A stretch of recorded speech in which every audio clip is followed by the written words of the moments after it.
Think back to 2008. You've just finished the campaign of Call of Duty World at War. As you're celebrating your victory, watching the end credits scroll down your screen, the last name fades away. You witness a special cutscene which throws you into your very first Nazi zombies experience.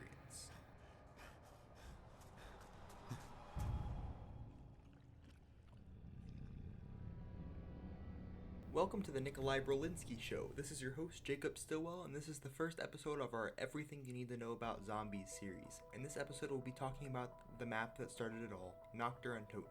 The goal of this series is to educate Zombies players of all skill levels on the secrets and strategies that are found in every Zombies map. I plan to inform all viewers of the best way to make it to the highest possible round, as well as to answer all the questions that are asked about the maps I go over. Nacht Der Untoten was released November 11th of 2008, the same day World at War released. At first it was a side project, but it eventually grew into something much bigger that we all know and love today. In the beginning, players actually had to complete the campaign of World at War before you could even open up the map for the first time. You spawn in a bare bones room with 2 guns on the wall, 5 barricaded windows, a blocked off staircase, and a door closed with the word help written on it. You also have a Colt M1911 and 500 points to your name. As zombies start to break through the barriers, you quickly realize that your current gun is not going to protect you for long. After saving enough points to move to a different room, you quickly go to purchase one of your 2 escape routes. By going through the help door, you are greeted by a mystery box, 2 more guns on the wall, 3 more barriers that zombies can start to come through, and another staircase leading up. With the staircase being the only chance left of escape, you purchase the debris and go up. The upstairs is split into 2 parts. The first area contains 2 windows, 2 wall guns, a cabinet with a question mark on it, and a hole in the wall where you can walk through to move to the next section of the upstairs. Upon getting to the final section of the upstairs, you see 1 final wall gun, some wall grenades, and at least 1 staircase leading back down to the spawn room. At this point, you know you're stuck, and now that you're in it for the long haul, you must survive. The best course of action at the beginning is to go and look at all of those wall guns you've seen while you are touring the map.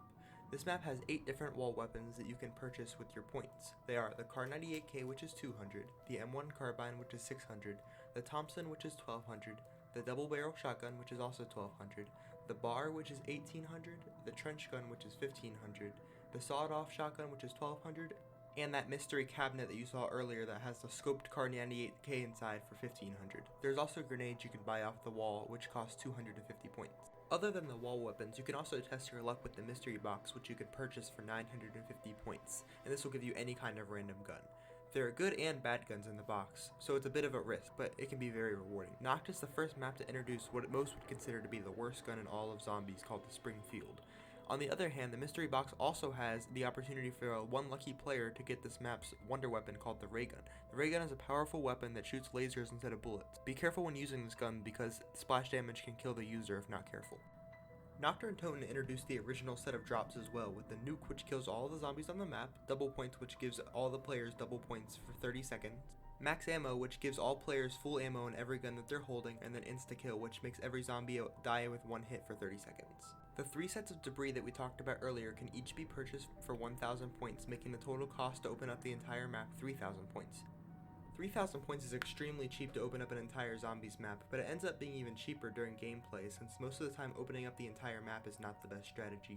Now that you know what you can find on the map, I'll talk to you about the 3 most effective strategies to getting yourself to a high round. The first of these 3 strategies is a camp upstairs next to the grenade wall buy. This is definitely the easiest of the 3, but probably won't get you as far as the other 2, and I'll show you later.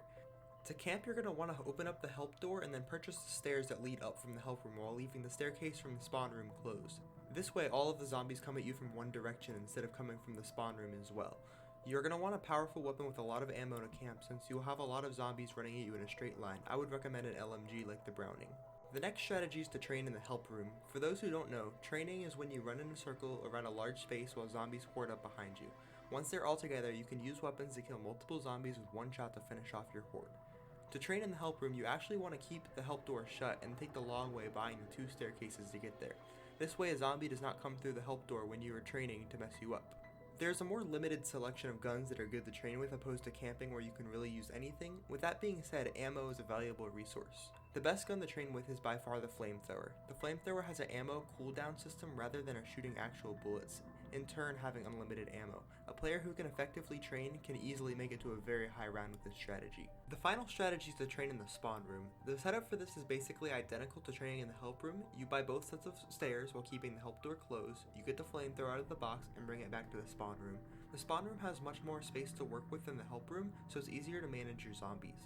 Most of the world record runs on Nacht utilize this strategy to make it to ridiculously high round. And that is everything I have to say about Nacht Der Untoten. I hope you all enjoyed everything I had to say about the most bare bones map and zombies.